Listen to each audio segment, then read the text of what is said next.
도주한 유병헌 회장이 며칠 전까지 순천에서 머물렀던 것으로 확인됐습니다. 검찰은 유 회장의 도주를 도운 구원파 신도 4명을 체포하고 그 뒤를 쫓고 있는데요. 이와 함께 유 회장의 현상금을 5억 원으로 또 장남 대균 씨는 1억 원으로 올리기로 했습니다. 인천지검에 나가 있는 YTN 중계차 연결합니다. 이승현 기자. 네, 인천지검에 나와 있습니다. 네, 유 회장이 순천에서 며칠 전까지 있었던 것으로 확인됐다고 하는데요. 어떤 내용인지 알려주시죠. 네, 조금 전에 검찰이 브리핑을 통해서 밝힌 내용입니다. 유 회장이 최근까지 전라남도 순천에 있는 휴게소 인근에서 기거했던 사실을 확인했다. 이 같은 내용을 밝혔습니다. 이 현상 수배 이후 닷새째에 접어들었는데 지금까지 유 회장이 어느 지역에 있었는지, 어느 지역을 추적하고 있는지 구체적으로 밝힌 적이 없습니다. 오늘이 처음인 겁니다. 그러니까 최근까지, 며칠 전까지 순천 지역에서 기거하다 최근에 다시 다른 지역으로 도주했다. 이 같은 사실을 확인했다라고 검찰이 밝혔습니다. 이 순천 지역에 최근까지 있었던 점을 확인했기 때문에 검찰은 유 회장이 순천과 전라도 지역 인근에 있을 가능성이 높다고 보고 이 지역을 중심으로 지금 집중 추적 작업을 벌이고 있는 것으로 알려졌습니다. 아무래도 영농조합을 비롯해서 이 구원파 신도들의 자택과 사무실 등을 집중적으로 이 추적을 하게 될 것으로 보입니다. 또 구원파 내부 신도들이 이 결정적인 제보를 줄 것으로 기대하고 있는 만큼 검찰은 이 지역에 대한 집중 수색과 함께 이 구원파 제보들의 제보를 비롯해서 각종 제보에 대한 출동 작업을 계속 이어나가고 있습니다.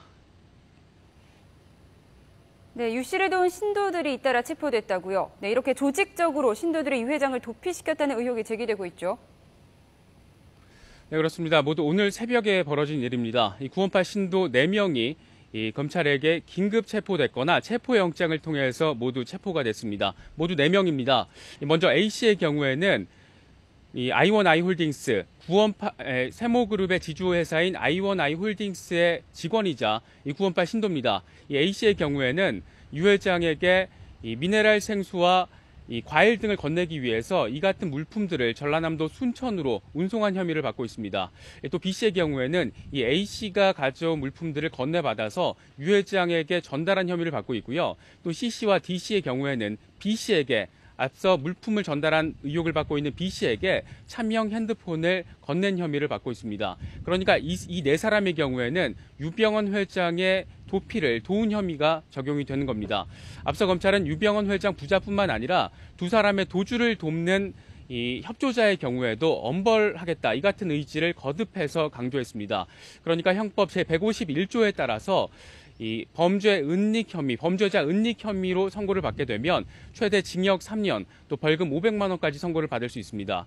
이 검찰은 구원파 내부 신도들의 조직적인 도움으로 유 회장 부자가 현재 도피를 하고 있는 것으로 판단하고 있기 때문에 이 같은 방침을 거듭해서 강조했습니다. 이 같은 방침을 확인하기 위해서 오늘 이렇게 체포 작업을 전격적으로 벌인 것으로 보입니다. 모두 4명이 현재 체포가 돼서 검찰청사에서 조사를 계속 받고 있습니다. 네, 그동안 각각 5천만 원, 3천만 원이던 현상금이 너무 적다라는 지적도 있었는데요. 검찰이 2사람의 현상금을 크게 올렸다고요. 네, 그렇습니다. 검찰이 유병헌 회장과 대균 씨의 현상금을 대폭으로 올렸습니다. 유 회장의 경우에는 5억 원, 장남 대균 씨의 경우에는 1억 원으로 현상금을 올렸습니다. 전례가 없는 경우입니다. 그만큼 검찰이 2사람의 추적 작업에 상당한 열을 올리고 총력 작업을 기울이고 있다. 이까지 판단할 수 있습니다.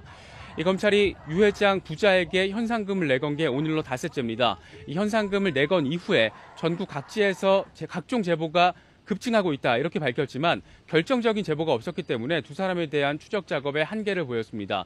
특히 이번 주말을 넘기면 이 수사가 장기화되는 것 아니냐 이 같은 우려가 지속적으로 제기됐기 때문에 유병헌 부자에 대한 추적 작업, 이 시간적인 압박을 느꼈던 것으로 보입니다.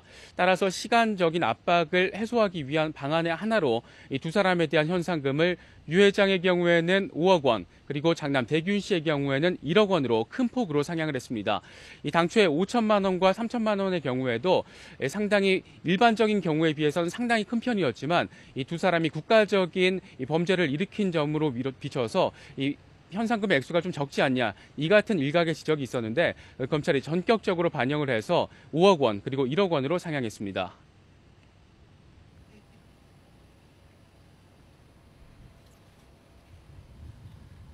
네, 현상금의 액수를 올렸다는 소식 전해주셨는데요. 조금 더 자세히 설명해 주시죠. 전례가 없다고 말씀을 하셨는데요. 5억 원과 1억 원 이렇게 크게 올린 이유를 한 번 더 설명해 주시죠. 네, 앞서 검찰이 유병헌 회장에 대해서 5천만 원, 그리고 장남 대균 씨에 대해서 1천만 원이라는 현상금을 내걸었을 때 이 연쇄살인범 신창원과 비교가 됐습니다. 하지만 신창원 같은 경우에는 살인 전과 살인 20명에 대한 살인을 저지른 연쇄살인범이었습니다. 그러니까 20개 사건에 대한 살인범에 대해서 현상금 5천만 원이 적용이 됐던 건데 유 회장의 경우에는 이 단일 사건으로서는 처음으로 이 5천만 원이라는 액수가 책정이 됐습니다. 장남 대균 씨에 대해서는 3천만 원이 책정이 됐고요.